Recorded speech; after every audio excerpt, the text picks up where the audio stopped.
Hi dear friends, welcome back to Alex E Academy. ഈ ഒരു ലെക്ചറിൽ CT 302 സ്ട്രക്ചറൽ അനാലിസിസ് 2ലെ തേർഡ് മോഡ്യൂളിലെ 14th ലെക്ചറാണ് നമ്മൾ ഡിസ്കസ് ചെയ്യുന്നത്. അപ്പോൾ ഈ ഒരു ലെക്ചറിൽ നമ്മൾ analysis of truss by stiffness മെത്തേഡാണ് സ്റ്റാർട്ട് ചെയ്യുന്നത്. അപ്പോൾ ട്രസ് അനാലിസിസിൻ്റെ ഫസ്റ്റ് ന്യൂമറിക്കൽ പ്രോബ്ലമാണ് ഈ ഒരു വീഡിയോയിൽ നമ്മൾ കവർ ചെയ്യുന്നത്. ഓക്കെ, അപ്പോൾ നമുക്ക് പ്രോബ്ലത്തിലേക്ക് പോകുന്നതിന് മുമ്പ് ട്രസ് അനാലിസിസിൽ വരുമ്പോൾ ബീമിൽ നിന്നും ഫ്രെയിമിൽ നിന്നും നമുക്ക് കുറച്ച് ഡിഫറൻസ് ഉണ്ട്. ഇപ്പോൾ ബീമിലാണെങ്കിലും ഫ്രെയിമിലാണെങ്കിലും ഡിഗ്രി ഓഫ് ഫ്രീഡം കാൽക്കുലേറ്റ് ചെയ്യുന്ന കണ്ടീഷൻസൊക്കെ നമ്മൾ ഓൾറെഡി പറഞ്ഞായിരുന്നു. ട്രസ്സിലേക്ക് വരുമ്പോൾ ഡിഗ്രി ഓഫ് ഫ്രീഡം കാൽക്കുലേറ്റ് ചെയ്യുന്നതിൽ ചെറിയ വ്യത്യാസമുണ്ട്. അപ്പോൾ അത് ഇവിടെ ആദ്യം ഒന്ന് മെൻഷൻ ചെയ്യുവാണ്. ഇപ്പോൾ നമ്മൾ കൺസിഡർ ചെയ്യുന്ന ട്രസ്സിൽ ഓരോ നോഡിനും 2 ഡിഗ്രി ഓഫ് ഫ്രീഡം ആയിരിക്കും ഉള്ളത്. നോഡെന്ന് പറയുമ്പോഴത്തേക്കും രണ്ട് മെമ്പർ തമ്മിൽ ജോയിൻറ്റ് ചെയ്യുന്ന ഒരു കോമൺ പോയിൻ്റ്, അതിനെയാണ് നമ്മൾ നോഡെന്ന് പറയുന്നത്. ഈ ഒരു ഫിഗർ എടുത്തിട്ടുണ്ടെങ്കിൽ ഇതൊരു സപ്പോർട്ടാണ്, ഇതാണ് ഒരു നോഡ്. അപ്പോൾ ട്രസ്സിലുള്ള ഓരോ നോഡിനും 2 ഡിഗ്രി ഓഫ് ഫ്രീഡം ആയിരിക്കും ഉള്ളത്. ഇനി ആ 2 ഡിഗ്രി ഓഫ് ഫ്രീഡത്തിൽ ഒരു ഹൊറിസോണ്ടൽ റിയാക്ഷനും ഒരു വെർട്ടിക്കൽ റിയാക്ഷൻ ആയിരിക്കും നമ്മൾ കൺസിഡർ ചെയ്യുന്നത്. കാരണം ബീം അല്ലെങ്കിൽ ഫ്രെയിമിലേക്ക് വരുമ്പോൾ നമുക്ക് 1 ഡിഗ്രി ഓഫ് ഫ്രീഡം ഉള്ളെങ്കിൽ പോലും നമ്മൾ ആദ്യം കൺസിഡർ ചെയ്യുന്നത് റൊട്ടേഷൻ കമ്പോണൻ്റ് ആയിരിക്കും.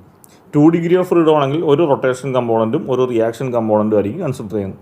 അവിടെ നിന്ന് നമ്മൾ ട്രസ്സിലേക്ക് വരുമ്പോൾ ഉള്ള വ്യത്യാസം, ട്രസ് എന്ന് പറയുമ്പോൾ ഒരു ബാർ എലമെൻ്റാണ്.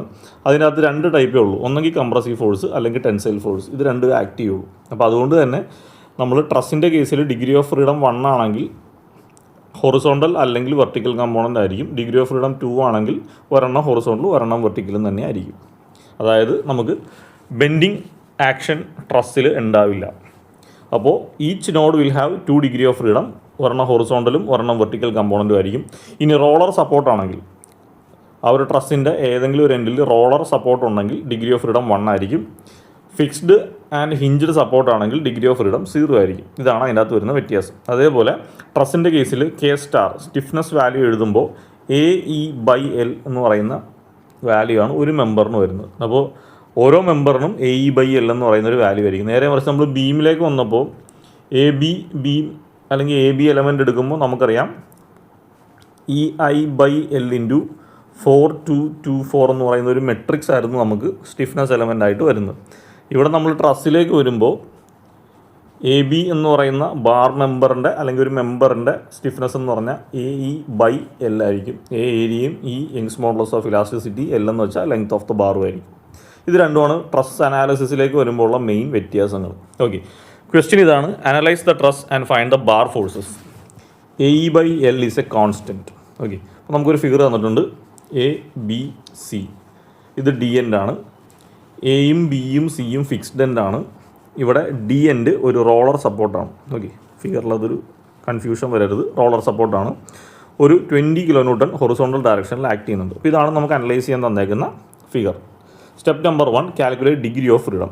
അപ്പോൾ നമുക്കറിയാം ഒരു നോഡ്, ഇതിനകത്ത് ഇപ്പോൾ നോഡായിട്ട് വരുന്നില്ല. ഇവിടെ ഇപ്പോൾ നമുക്ക് ABC എന്ന് പറഞ്ഞാൽ ഫിക്സ്ഡ് എൻഡാണ്, ഡി എന്ന് പറഞ്ഞാൽ ഒരു റോളർ എൻഡുമാണ്. അപ്പോൾ ഇവിടെ നമുക്ക് എയിൽ ഡിഗ്രി ഓഫ് ഫ്രീഡം 0, ബിയിൽ ഡിഗ്രി ഓഫ് ഫ്രീഡം 0, സിയിൽ ഡിഗ്രി ഓഫ് ഫ്രീഡം 0. ഡി എന്ന് പറഞ്ഞാൽ ഒരു റോളർ സപ്പോർട്ടാണ്. അപ്പോൾ roller support degree of freedom 1 ആയിരിക്കും. ഓക്കെ, അപ്പോൾ therefore degree of freedom will be 1. അതിനെ നമുക്ക് R1 എന്ന് കൊടുക്കാം, ക്യാപിറ്റൽ R1 എന്ന് തന്നെ കൊടുക്കാം. Okay, step number 2, structural and element coordinate വരയ്ക്കുക എന്നുള്ളതാണ്. സ്ട്രക്ചറൽ കോർഡിനേറ്റ് എന്ന് പറയുമ്പോൾ തന്നേക്കുന്ന ഫിഗറിന് അതുപോലെ തന്നെ വരച്ചിട്ട് എക്സ്റ്റേണൽ ലോഡിന് റിമൂവ് ചെയ്യുക. എക്സ്റ്റേണൽ ലോഡിന് റിമൂവ് ചെയ്തിട്ട് എന്ത് ചെയ്യുക, നമുക്ക് ഉള്ള അൺനോൺസിനെ മാർക്ക് ചെയ്യുക. അപ്പോൾ നമുക്കറിയാം ഡിഗ്രി ഓഫ് ഫ്രീഡം നമുക്ക് 1 ആണ് കിട്ടിയത്.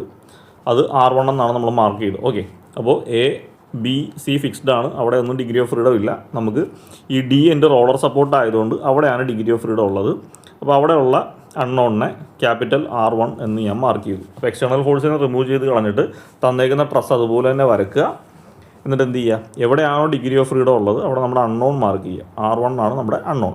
ഓക്കെ, ഇങ്ങനെ ആക്ച്വൽ സ്ട്രക്ചറിനെ വരക്കുന്നതാണ് സ്ട്രക്ചറൽ കോർഡിനേറ്റ്. എലമെൻറ്റ് കോർഡിനേറ്റ് എന്ന് പറയുമ്പോൾ എന്ത് ചെയ്യുക, ADയുടെ ഒരു എലമെൻറ്റ് മാർക്ക് ചെയ്യുക, BCയുടെ ഒരു എലമെൻറ്റ് മാർക്ക് ചെയ്യുക, CD-യുടെ ഒരു എലമെൻറ്റ് മാർക്ക് ചെയ്യുക. ഇനി ബീമിലും ഫ്രെയിമിലും ചെയ്തതുപോലെ ഇവിടെ നമ്മൾ നോഡ് കൺസിഡർ ചെയ്യേണ്ട ആവശ്യമില്ല. നമ്മൾ ഓരോ മെമ്പറിനെ മാർക്ക് ചെയ്താൽ മതി. അതായത് AD എന്ന് പറയുന്ന മെമ്പറാണ്, അതിനെ 1 സ്റ്റാർ എന്ന് മാർക്ക് ചെയ്തു. BD എന്ന് പറയുന്ന മെമ്പറാണ്, അതിനെ 2 സ്റ്റാർ എന്ന് മാർക്ക് ചെയ്തു. CD എന്ന് പറയുന്ന മെമ്പറാണ്, അതിനെ 3 സ്റ്റാർ എന്ന് മാർക്ക് ചെയ്തു. ഓക്കെ, ഇനി ഇതിനകത്ത് നമ്മൾ ഫോഴ്സാണ് മാർക്ക് ചെയ്യുന്നത്. നമുക്ക് അൺനോൺസ് എന്ന് വെച്ചാൽ ഞാൻ പറഞ്ഞു, നമുക്ക് ബാർ എലമെൻറ്റ് അല്ലെങ്കിൽ ട്രസ് എലമെൻറ്റിൻ്റെ അകത്ത് നമുക്ക് ടെൻസൈൽ അല്ലെങ്കിൽ കംപ്രസീവ് ഫോഴ്സാണ് നമ്മൾ ഫൈനലി കണ്ടുപിടിക്കുന്നത്. ഓക്കെ, അപ്പോൾ നമ്മൾ ഇനീഷ്യലി ഇതിനെ അനലൈസ് ചെയ്യുന്നത് എ ഡി എന്ന് പറയുന്ന മെമ്പറിൽ ഒരു ടെൻസൈൽ ആണ് ആക്ട് ചെയ്യുന്നതെന്നുള്ള അസംഷനാണ് കൊടുക്കുന്നത്. ബി ഡിയിൽ ടെൻഷൻ, സി ഡിയിൽ ടെൻഷൻ. അപ്പോൾ അങ്ങനെ ടെൻഷൻ എന്ന് പറയുമ്പോൾ ഇത്രയേ ഉള്ളൂ, ഒരു ജോയിൻറ്റിൽ നിന്ന് എവേ ഫ്രം ദ ജോയിൻ്റ് ആണെങ്കിൽ അതിനെ നമ്മൾ ടെൻഷനായിട്ടാണ് പറയുന്നത്. അപ്പോൾ അതേപോലെ ഒരു എലമെൻറ്റിൽ ഈ രീതിയിൽ നമ്മൾ മാർക്ക് ചെയ്താൽ അതിൻ്റെ അർത്ഥം ടെൻസൈൽ ഫോഴ്സ് ആണെന്നാണ്. അപ്പോൾ നമ്മൾ ഓരോ എലമെൻറ്റ് മാർക്ക് ചെയ്തു, ആ എലമെൻറ്റിനെ 1, 2, 3 എന്ന് നെയിം ചെയ്തു. ആ എലമെൻറ്റിൽ ആക്ട് ചെയ്യുന്ന ഫോഴ്സ് ടെൻഷൻ ആണെന്നുള്ള ഒരു അസംഷനും നമ്മൾ കാണിച്ചു. ഇതിനെയാണ് നമ്മൾ എലമെൻറ്റ് കോർഡിനേറ്റ് എന്ന് പറയുന്നത്. ഓക്കെ, ഇനി അടുത്ത സ്റ്റെപ്പ് നമ്പർ 3, ലോഡ് മെട്രിക്സ് വരയ്ക്കുക. ലോഡ് മെട്രിക്സ് വരയ്ക്കാനായിട്ട് വേറെ ഒന്നുമില്ല, നമുക്ക് തന്നേക്കുന്ന ട്രസ് അതുപോലെ വരയ്ക്കുക. A end fixed, B end fixed, C end fixed. ഇനി ഡി എൻഡിൽ ഇവിടെ ഒരു റോളർ ആയിരുന്നു. ഇനി എ ഡി എലമെൻറ്റിനെയാണ് നമ്മൾ 1 എന്ന് മാർക്ക് ചെയ്തത്, ബി ഡി എലമെൻറ്റിനെ 2 എന്ന് മാർക്ക് ചെയ്തു, സി ഡി എലമെൻറ്റിനെ 3 എന്ന് മാർക്ക് ചെയ്തു. ഇനി നമുക്കൊരു എക്സ്റ്റേണൽ ഫോഴ്സ് ആക്ട് ചെയ്യുന്നുണ്ട് 20 kN. ഓക്കെ, ഇനി നിങ്ങൾ നോക്കുക, നമ്മൾ കൊടുത്തേക്കുന്ന R1 ഇതാണ് R1. അപ്പോൾ ഹൊറിസോണ്ടൽ കമ്പോണൻ്റ് ആണ്, ഡിയിൽ ആക്ട് ചെയ്യുന്ന ഹൊറിസോണ്ടൽ കമ്പോണൻ്റ് ആണ് ഇവിടുത്തെ R1. ഓക്കെ, അപ്പോൾ ഈ R1ന് കറസ്പോണ്ടിങ് ആയിട്ട് ഡി എന്ന് പറയുന്ന ജോയിൻറ്റിൽ ആക്ട് ചെയ്യുന്ന നെറ്റ് ഫോഴ്സ് എത്രയാണെന്ന് നോക്കുക. അപ്പോൾ ഡി എന്ന് പറയുന്ന ജോയിൻറ്റിലാണ് നമ്മൾ R1 കൺസിഡർ ചെയ്തത്. ശ്രദ്ധിക്കുക, ഡി എന്ന് പറയുന്ന ജോയിൻറ്റിലാണ് നമ്മുടെ അൺനോൺ ഉണ്ടായിരുന്നത്. അപ്പോൾ ആ ഡി എന്ന് പറയുന്ന ജോയിൻറ്റിൽ ആക്ട് ചെയ്യുന്ന നെറ്റ് എക്സ്റ്റേണൽ ഫോഴ്സ് എത്രയാണെന്ന് നോക്കുക, അത് 20 ആണ്.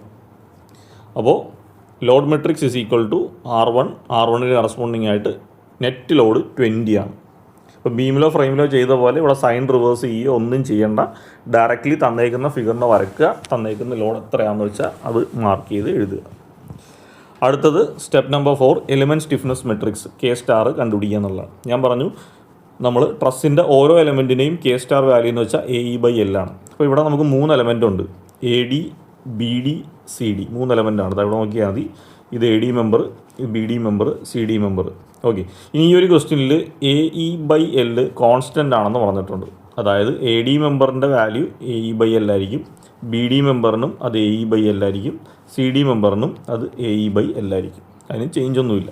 ഓക്കെ, അപ്പോൾ K star AD, K star BD, K star CD എന്ത് തന്നെയാണ്, AE/L തന്നെയാണ്.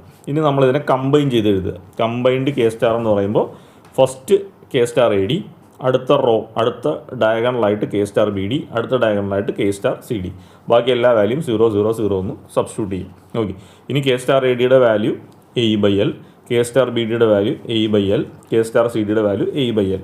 സപ്പോസ് നമുക്ക് ക്വസ്റ്റ്യനിൽ ലെങ്ത്ത് തന്നിട്ടുണ്ടായിരുന്നെങ്കിൽ 5 മീറ്റർ, 4 മീറ്റർ, 3 മീറ്റർ എന്ന് തന്നിട്ടുണ്ടായിരുന്നെങ്കിൽ ഈ എല്ലിന് പകരം കറക്റ്റ് വാല്യൂ സബ്സ്റ്റിറ്റ്യൂട്ട് ചെയ്യാം. ഇനി ചില ക്വസ്റ്റ്യനിൽ പറയും ഇത് AE ആണ്, അടുത്തത് 2 AE ആണ്, അടുത്തത് 3 AE ആണ്. അങ്ങനെ പറയുമെങ്കിൽ കറസ്പോണ്ടിങ് AE വാല്യൂം ചേഞ്ച് ചെയ്ത് കൊടുക്കാം. ഓക്കെ, ഈ ക്വസ്റ്റ്യനിൽ AE കോൺസ്റ്റൻ്റ് ആയതുകൊണ്ട് ഓരോ മെമ്പറിനും AE/L ആയിരിക്കും, ബാക്കി വാല്യൂസ് 0, 0, 0. ഓക്കെ, അപ്പോൾ ഈ എഴുതിയതാണ് കെ സ്റ്റാർ മെട്രിക്സ്. ഇനി നമുക്ക് വേണമെങ്കിൽ എന്ത് ചെയ്യാം, AE/L കോമൺ ആയതുകൊണ്ട് അതിനെ വെളിയിലേക്ക് ഇട്ട് കഴിഞ്ഞാൽ 1, 0, 0, 0, 1, 0, 0, 0, 1 ഈ ഒരു മെട്രിക്സ് കിട്ടും. ഓക്കെ, അടുത്തത് step number 5, displacement transformation matrix A. Displacement transformation matrix കണ്ടുപിടിക്കാനായിട്ടൊരു മെത്തേഡുണ്ട്. അപ്പോൾ അത് ഞാൻ ഈ ഒരു ഫിഗറിൽ എക്സ്പ്ലെയിൻ ചെയ്ത് തരാം. അപ്പോൾ അതിനുവേണ്ടി ചെയ്യേണ്ടത് നമ്മുടെ R1 അൺനോൺ ഡയറക്ഷൻ ഏതാണെന്ന് നോക്കുക. ഇതാണ് അൺനോണിൻ്റെ ഡയറക്ഷൻ. ഓക്കെ, അപ്പോൾ അൺനോണിൻ്റെ ഡയറക്ഷൻ നമ്മൾ തന്നേക്കുന്ന ഫിഗർ അതുപോലെ തന്നെ വരച്ചേക്കുവാണ്, ഞാൻ വേറെ ഒന്നും ചെയ്തിട്ടില്ല, തന്നേക്കുന്ന ഫിഗർ അതുപോലെ വരച്ചു. ഇനി അൺനോൺ ഡയറക്ഷൻ ഇതായിരുന്നു, അവിടെ ഞാൻ 1 മാർക്ക് ചെയ്തു, അൺനോണിന് കറസ്പോണ്ടിങ് ആയിട്ട് ഞാൻ 1 മാർക്ക് ചെയ്തു. ഇനി ഈ മെമ്പർ ഫോഴ്സ് CD എന്ന് പറയുന്ന ഈ മെമ്പർ ഫോഴ്സ് ബാക്കിലേക്ക് എക്സ്റ്റെൻഡ് ചെയ്ത് ഒരു പെർപെൻഡിക്കുലർ വരച്ച് ഈ ഒരു ട്രയാങ്കിൾ കംപ്ലീറ്റ് ചെയ്യാം. ഓക്കെ, ഞാൻ ഒന്നുകൂടി കാണിക്കാം. ആദ്യം നമുക്ക് ഫസ്റ്റ് മെമ്പർ ഇതാണ്, ഇതേ ഡയറക്ഷനിലാണ് നമ്മുടെ അൺനോൺ ഉള്ളത്. അപ്പോൾ അതിനെ എക്സ്റ്റെൻഡ് ചെയ്തിട്ട് അൺനോണിന് കറസ്പോണ്ടിങ് ആയിട്ട് ഞാൻ യൂണിറ്റ് ലോഡ് അപ്ലൈ ചെയ്തു. ഓക്കെ, ഇനി അടുത്തത് സെക്കൻഡ് മെമ്പർ, ഇതാണ് സെക്കൻഡ് മെമ്പർ ബാക്കിലേക്ക് എക്സ്റ്റെൻഡ് ചെയ്തിട്ട് അവിടെ നിന്ന് ഒരു 90 ഡിഗ്രി ഇതിലേക്ക് യോജിപ്പിച്ചു. ഇനി അടുത്തത് CD മെമ്പർ, തേർഡ് മെമ്പർ, അത് ബാക്കിലേക്ക് എക്സ്റ്റെൻഡ് ചെയ്തിട്ട് വീണ്ടും 90 ഡിഗ്രി എടുത്ത് ഈ ഒരു യൂണിറ്റ് ലോഡിലേക്ക് യോജിപ്പിച്ചു. ഓക്കെ, അപ്പോൾ നമുക്ക് 2 ട്രയാങ്കിൾ കിട്ടി. ഇതൊരു ട്രയാങ്കിൾ, ഇതൊരു ട്രയാങ്കിൾ. ഞാൻ ഇതിനെ സെപ്പറേറ്റ് ചെയ്ത് കാണിക്കാം. ഞാനിപ്പോൾ ഇവിടെ ഈ റെഡ് കളറിൽ കാണിച്ചേക്കുന്ന ട്രയാങ്കിളാണ് ഞാൻ ഇവിടെ നൊട്ടേറ്റ് ചെയ്തേക്കുന്നത്. ഓക്കെ, ഇനി നോക്കിയേ, ഇത് 1, അതായത് ഈ ലൈൻ. ഇനി ഇതെന്ന് വെച്ചാൽ എന്തായിരുന്നു, ഈ തേർഡ് മെമ്പറിനെ എക്സ്റ്റെൻഡ് ചെയ്തതാണ്. ഓക്കെ, തേർഡ് മെമ്പറിനെ എക്സ്റ്റെൻഡ് ചെയ്തപ്പോൾ കിട്ടിയേക്കുന്ന വാല്യൂ നമുക്ക് എക്സ് എന്ന് കൊടുക്കാം. ഇത് 90 ഡിഗ്രി പെർപെൻഡിക്കുലർ വരച്ചാണ്. ഓക്കെ, ഇനി ഇതിൻ്റെ അകത്ത് നമുക്ക് ക്വസ്റ്റ്യനിൽ സീന് ഹൊറിസോണ്ടലായിട്ട് മേക്ക് ചെയ്യുന്ന ആംഗിൾ 60 ആണെന്നും ബി എന്ന് പറയുന്ന മെമ്പർ ഹൊറിസോണ്ടലായിട്ട് മേക്ക് ചെയ്യുന്നത് 30 ആണെന്നും പറഞ്ഞിട്ടുണ്ട്. ഓക്കെ, അപ്പോൾ ഈ ആംഗിൾ 60 ആണെങ്കിൽ ഈ ആംഗിളും 60 ആയിരിക്കും. കാരണം ഈ സെയിം മെമ്പറാണ് നമ്മൾ എക്സ്റ്റെൻഡ് ചെയ്ത്, ഈ ഹൊറിസോണ്ടൽ മെമ്പറാണ് ഇങ്ങോട്ട് കൊടുത്തേക്കുന്നത്. അപ്പോൾ ഈ ആംഗിൾ 60 ആണെങ്കിൽ ഈ ആംഗിൾ 60 ആയിരിക്കും. ഓക്കെ, അപ്പോൾ അങ്ങനെ നമ്മൾ ഈ ട്രയാങ്കിൾ കംപ്ലീറ്റ് ചെയ്തു. ഇതാണ് 90 ഡിഗ്രി, ദെർഫോർ ഇതാണ് ഹൈപ്പോട്ടന്യൂസ്. ഈ സൈഡ് ഞാൻ എക്സ് എന്ന് മാർക്ക് ചെയ്തു. ഇവിടുത്തെ ആംഗിൾ 60 ഡിഗ്രി.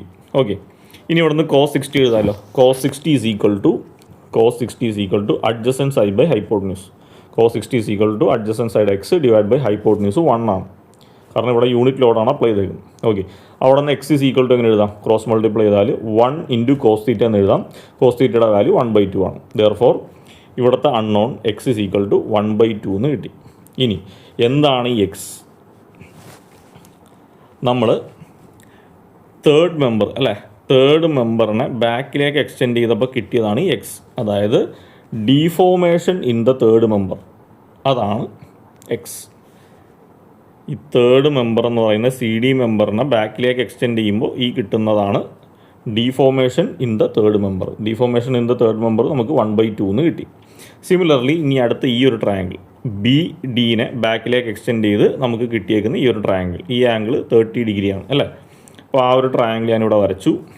ഓക്കെ, ഇനി ഈ ഒരു ഓർഡിനേറ്റിനെ ഞാൻ വൈ എന്ന് മാർക്ക് ചെയ്തു. അതെന്തായിരിക്കും, ഈ ബി ഡി എന്ന് പറയുന്ന സെക്കൻഡ് മെമ്പർ അല്ലേ, സെക്കൻഡ് മെമ്പറിൻ്റെ ഡീഫോമേഷനാണ് വൈ ആയിട്ട് നമ്മൾ നൊട്ടേറ്റ് ചെയ്തേക്കുന്നത്. ഓക്കെ, അപ്പോൾ ഈ ഒരു ചെറിയ ട്രയാങ്കിൾ എടുത്തു, ഇവിടുത്തെ ഓർഡിനേറ്റിനെ വൈ എന്ന് കൊടുത്തു. ഇവിടുത്തെ ഓർഡിനേറ്റ് 1 തന്നെയാണ്, ഇത് 1 തന്നെയാണ്. ഈ ഒരു ട്രയാങ്കിൾ എടുത്തത്, ഈ ആംഗിൾ 30 ഡിഗ്രി. ഓക്കെ, ഇനി ഇവിടെ നിന്ന് നമുക്ക് കോസ് തീറ്റ എടുക്കാം. Cos theta is equal to adjacent side by hypotenuse, അത് y/1. Therefore y is equal to 1 into cos theta. Cos തീറ്റയുടെ വാല്യൂ 0.866 ആണ്. അപ്പോൾ ദെർഫോർ നമുക്ക് y എന്ന് പറഞ്ഞാൽ എന്തായിരുന്നു, y എന്ന് പറഞ്ഞാൽ ഈ സെക്കൻഡ് മെമ്പറിന് കറസ്പോണ്ടിങ് ആയിട്ടുള്ള ഡിഫോമേഷനാണ്. Therefore deformation in the second member is equal to 0.866 എന്ന് കിട്ടും. ഇനി ഫസ്റ്റ് മെമ്പർ, ഇതായിരുന്നു ഫസ്റ്റ് മെമ്പർ. ഈ സെയിം ഡയറക്ഷനിലാണ് നമ്മൾ അൺനോൺ കൺസിഡർ ചെയ്തത് അല്ലേ. അപ്പോൾ അതുകൊണ്ട് ഡയറക്റ്റ്ലി നമുക്ക് എഴുതാം deformation in the first member is equal to 1. കാരണം നമ്മൾ ഇവിടെയാണ് യൂണിറ്റ് ലോഡ് അപ്ലൈ ചെയ്തേക്കുന്നത്. അൺനോൺ ഡയറക്ഷനിൽ യൂണിറ്റ് ലോഡ് അപ്ലൈ ചെയ്തു. അപ്പോൾ അൺനോൺ ഡയറക്ഷൻ കറക്റ്റ് ഈ ഫസ്റ്റ് മെമ്പറിൻ്റെ അതേ ഡയറക്ഷനിലാണ്. അപ്പോൾ നമുക്കിവിടെ കിട്ടിയത് ഫസ്റ്റ് മെമ്പറിൻ്റെ ഡിഫോമേഷൻ 1 ആണ്, സെക്കൻഡ് മെമ്പറിൻ്റെ ഡിഫോമേഷൻ y ആണ്, തേർഡ് മെമ്പറിൻ്റെ ഡിഫോമേഷൻ x ആണ്. അപ്പോൾ നമുക്ക് ഓരോന്നും കിട്ടി. Deformation in the first member 1 കിട്ടി, deformation in the second member 0.866 കിട്ടി, deformation in the third member 1/2 കിട്ടി. ഇതിനെ ഒരു മെട്രിക്സ് ആക്കി എഴുതുക. ഓക്കെ, അപ്പോൾ ഇവിടെ നമുക്ക് മെട്രിക്സ് എ എന്ന് പറയുന്ന മെട്രിക്സ് ഏത് ഓർഡറിലുള്ളതായിരിക്കും എന്നറിയാനായിട്ട് ഇത്രയേ ഉള്ളൂ. ക്വസ്റ്റ്യനിൽ എത്ര മെമ്പർ ഉണ്ടെന്ന് നോക്കുക. ഈ ക്വസ്റ്റ്യനിൽ 3 മെമ്പർ ഉണ്ട്. ക്വസ്റ്റ്യൻ്റെ ഡിഗ്രി ഓഫ് ഫ്രീഡം എത്ര നോക്കുക, 1 ആണ്. അപ്പോൾ 3/1 മെട്രിക്സ് ആയിരിക്കും കിട്ടുന്നത്. ഓക്കെ, ഈ ക്വസ്റ്റ്യനിൽ first member, second member, third member, അപ്പോൾ 3 മെമ്പേഴ്സ് ഉണ്ട്.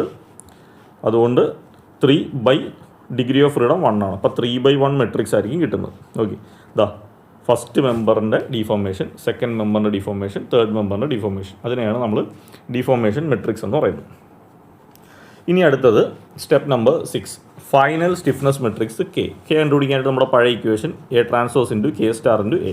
ഓക്കെ, ഇപ്പോൾ കിട്ടിയ മെട്രിക്സ് ആണ് എ മെട്രിക്സ്, ഇതിൻ്റെ ട്രാൻസ്പോസ് ഇതാണ് എ ട്രാൻസ്പോസ് മെട്രിക്സ്. ഇനി അടുത്തത് കെ സ്റ്റാർ, ഇതായിരുന്നു കെ സ്റ്റാർ മെട്രിക്സ്. അപ്പോൾ അത് സബ്സ്റ്റിറ്റ്യൂട്ട് ചെയ്തിട്ട് ഇനി എന്ത് ചെയ്യുക, ആദ്യം ഈ കെ സ്റ്റാറും ഈ എ മെട്രിക്സും തമ്മിൽ മൾട്ടിപ്ലൈ ചെയ്യാം. മൾട്ടിപ്ലിക്കേഷനൊക്കെ ഓൾറെഡി നിങ്ങൾക്ക് അറിയാം. ഫസ്റ്റ് റോ ഇൻറ്റു ഈ ഒരു കോളം മൾട്ടിപ്ലൈ ചെയ്യാം. അപ്പോൾ അതെങ്ങനെയാണ്, ഫസ്റ്റ് 1 × 1 1 പ്ലസ് അടുത്ത 2 ടേം 0 ആണ്, അതുകൊണ്ട് 0 1 ആയിരിക്കും ഫസ്റ്റ് വാല്യൂ. അടുത്തത് 0 × 1 0 പ്ലസ് 1 ഇൻറ്റു 0.87 പ്ലസ് 0 ഇൻറ്റു 0.50. അപ്പോൾ സെക്കൻഡ് വാല്യൂ എന്ന് പറഞ്ഞാൽ 0.87 ആയിരിക്കും. അടുത്തത് ആദ്യത്തെ രണ്ട് വാല്യൂ 0, അപ്പോൾ 0 പ്ലസ് തേർഡ് വാല്യൂസ് തമ്മിൽ മൾട്ടിപ്ലൈ ചെയ്യുമ്പോൾ 0.5 കിട്ടും. Third value 0.5. ഓക്കെ, അപ്പോൾ A/L അതുപോലെ എഴുതി, ഇത് രണ്ടും മൾട്ടിപ്ലൈ ചെയ്തപ്പോൾ കിട്ടിയതാണ് ഇത്. ഓക്കെ, ഇനി എന്ത് ചെയ്യണം?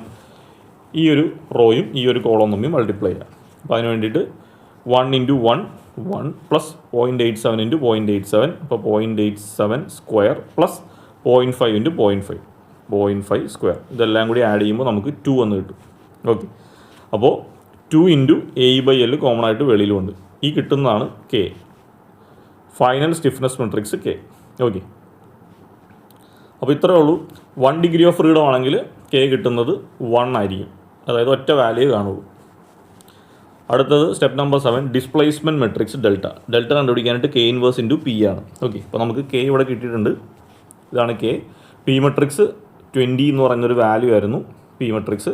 അപ്പോൾ K ഇൻവേഴ്സ് എന്ന് പറയുമ്പോൾ ഇതിനെ തിരിച്ചെഴുതിയാൽ മതി. ഇതിൻ്റെ ഡിനോമിനേറ്റർ മുകളിലും ന്യൂമറേറ്റർ താഴെയായിട്ട് എഴുതിയാൽ മതി. അപ്പോൾ 2A/L K ഇൻവേഴ്സ് എടുക്കുമ്പോൾ L/2AE ആവും. P മെട്രിക്സ് അതുപോലെ എഴുതി.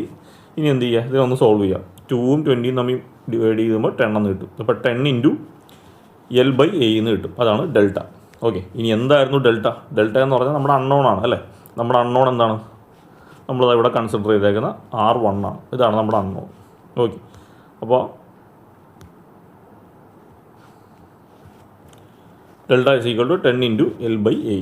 ഓക്കെ, ഇനി finally step number 8, member force അല്ലെങ്കിൽ ബാർ ഫോഴ്സ്. നമ്മൾ Q ആണ് കണ്ടുപിടിക്കുന്നത്. അപ്പോൾ Q is equal to K star into A ഇൻറ്റു ഡെൽറ്റ. ഓക്കെ, ഇനി നോക്കിക്കേ, K സ്റ്റാർ ഇൻറ്റു A നമ്മൾ ഓൾറെഡി ചെയ്തിട്ടുണ്ട്. K സ്റ്റാർ ഇൻറ്റു A, ഇതാണ് K സ്റ്റാർ മെട്രിക്സ്, ഇതാണ് A മെട്രിക്സ്. ഇത് തമ്മിൽ മൾട്ടിപ്ലൈ ചെയ്തപ്പോൾ കിട്ടിയ വാല്യൂ ആണിത്. അപ്പോൾ ഇത് ഡയറക്റ്റ്ലി എടുത്ത് എഴുതുക. ഇനി നിങ്ങൾ സോൾവ് ചെയ്യാനൊന്നും നിൽക്കണ്ട. അപ്പോൾ K സ്റ്റാർ ഇൻറ്റു A എന്ന് പറയുമ്പോൾ A/L ഇൻറ്റു ഇതാണ് ഡെൽറ്റ. നമുക്കിപ്പോൾ കിട്ടി 10 ഇൻറ്റു L/AE. ഇനി ഇതിൻ്റെ അകത്ത് AE ക്യാൻസൽ ചെയ്യാം, ലെങ്ത്ത് ക്യാൻസൽ ചെയ്യാം. ബാക്കി എന്ത് ചെയ്താൽ മതി? 1 ഇൻറ്റു 10 10, 0.87 ഇൻറ്റു 10 8.7, 0.5 ഇൻറ്റു 10 5. ഓക്കെ, ഇനി ഇതാണ് നമ്മുടെ Q മെട്രിക്സ്. ഇനി എന്താണ് Q മെട്രിക്സ്? നമ്മൾ കണ്ടുപിടിച്ചത് ഫസ്റ്റ് മെമ്പറിലെ ഫോഴ്സ്, സെക്കൻഡ് മെമ്പറിലെ ഫോഴ്സ്, തേർഡ് മെമ്പറിലെ ഫോഴ്സ്. അതായത് ഇതായിരുന്നു നമ്മുടെ മെമ്പർ അല്ലേ? ABCDയിൽ ഒരു റോളർ സപ്പോർട്ട് ഉണ്ടായിരുന്നു. ഇവിടെ ഒരു 20 കിലോമീറ്റർ ഉണ്ടായിരുന്നു. ഇനി ഇതിനെയാണ് നമ്മൾ 1 എന്ന് പറയുന്ന മെമ്പറായിട്ട് എടുത്തത്. ഇതാണ് 2 മെമ്പറായിട്ട് എടുത്തത്. ഇതാണ് തേർഡ് മെമ്പറായിട്ട് എടുത്തത്. ഓക്കെ, അപ്പോൾ നമുക്ക് കിട്ടിയത് 10 എന്നാണ് കിട്ടിയത്. ഇപ്പോൾ പോസിറ്റീവ് 10 കിട്ടിയതിൻ്റെ അർത്ഥം നമ്മളെടുത്ത അസംഷൻ കറക്റ്റാണ്. നമ്മൾ എന്ത് അസംഷൻ എടുത്തത്? ഇതിൽ ആക്ട് ചെയ്യുന്ന ടെൻഷനാണ് എടുത്തത്. അപ്പോൾ AD എന്ന് പറയുന്ന മെമ്പറിൽ ആക്ട് ചെയ്യുന്നത് 10 കിലോ ന്യൂട്ടൺ ടെൻഷനാണ് കിട്ടിയേക്കുന്നത്. അടുത്തത് സെക്കൻഡ് വാല്യൂ എന്ന് വെച്ചാൽ സെക്കൻഡ് മെമ്പറിൻ്റെ ഫോഴ്സാണ്. സെക്കൻഡ് മെമ്പർ ഇതായിരുന്നു സെക്കൻഡ് മെമ്പർ BD. അതിൽ നമ്മൾ ടെൻസൈൽ നിന്നാണ് അസ്യൂം ചെയ്തത്. നമുക്ക് കിട്ടിയ വാല്യൂ പോസിറ്റീവ് ആണെങ്കിൽ അതിൻ്റെ അർത്ഥം അത് ടെൻഷൻ തന്നെയാണെന്നാണ്. അപ്പോൾ ടെൻഷൻ്റെ ആരോ ആണിത്. ഒരു മെമ്പറിൽ 2 ഇൻവേർഡ് ആരോ ആണെങ്കിൽ അത് ടെൻഷനെയാണ് റെപ്രസെൻറ്റ് ചെയ്യുന്നത്. അടുത്തത് തേർഡ് മെമ്പറിൻ്റെ വാല്യൂ പോസിറ്റീവ് 5 ആണ്. അതായത് അതും ടെൻസൈൽ ഫോഴ്സ് തന്നെയായിരിക്കും. ഓക്കെ, അപ്പോൾ 2 ഇൻവേർഡ് ആരോ 5 കിലോ ന്യൂട്ടൺ. അപ്പോൾ ADയുടെ ഫോഴ്സ്, BDയുടെ ഫോഴ്സ്, CDയുടെ ഫോഴ്സ്. ആ ഫോഴ്സാണ് നമുക്കിവിടെ കിട്ടുന്നത്. നമുക്കിതിനെ വേണേൽ F1, F2, F3 എന്ന് നൊട്ടേറ്റ് ചെയ്യാം. ഫസ്റ്റ് മെമ്പറിലെ force, second member force, third member force. Okay, അപ്പോൾ ഈ രീതിയിലാണ് നമ്മൾ ട്രസ് അനാലിസിസിൽ സ്റ്റിഫ്നെസ് മെത്തേഡ് വഴി സോൾവ് ചെയ്ത് മെമ്പർ ഫോഴ്സ് കാൽക്കുലേറ്റ് ചെയ്യുന്നത്. ഓക്കെ, അപ്പോൾ എല്ലാവരും ഈ ഒരു പ്രോബ്ലം നന്നായിട്ട് ചെയ്ത് മനസ്സിലാക്കി പഠിക്കുക. ഏത് പ്രോബ്ലം വന്നാലും നമ്മൾ ഈ ഒരു കൺസെപ്റ്റിലായിരിക്കും സോൾവ് ചെയ്യുന്നത്. ഓക്കെ, ഇനി പ്രത്യേകിച്ചൊരു കാര്യം, നിങ്ങൾക്ക് ഈ ഒരു സ്റ്റെപ്പായിരിക്കും ചിലപ്പോൾ കൺഫ്യൂഷൻ വന്നേക്കുന്നത്. ഇത് ഈ രീതിയിൽ തന്നെ ചെയ്യണമെന്നില്ല. നിങ്ങൾക്ക് വേണമെങ്കിൽ ഇതിനെ ഒന്ന് എന്ത് ചെയ്യുക, നമ്മുടെ ബേസിക് ആയിട്ടുള്ള ഇക്വിലിബ്രിയം കണ്ടീഷൻ വെച്ചിട്ട് σfx = 0, σfy = 0 എന്നുള്ള ബേസിക് കൺസെപ്റ്റ് വെച്ച് സോൾവ് ചെയ്യാൻ പറ്റും. അപ്പോൾ അത് ഞാൻ അടുത്ത പ്രോബ്ലത്തിൽ ഞാനത് ഡിസ്കസ് ചെയ്ത് തരാം. ഈ ഒരു പ്രോബ്ലത്തിൽ ഞാൻ ഈ ഒരു മെത്തേഡ് വെച്ച് സോൾവ് ചെയ്തെന്നേ ഉള്ളൂ. ഓക്കെ, അപ്പോൾ ഇത്രയാണ് ഈ ഒരു വീഡിയോയിലുള്ളത്. Thank you.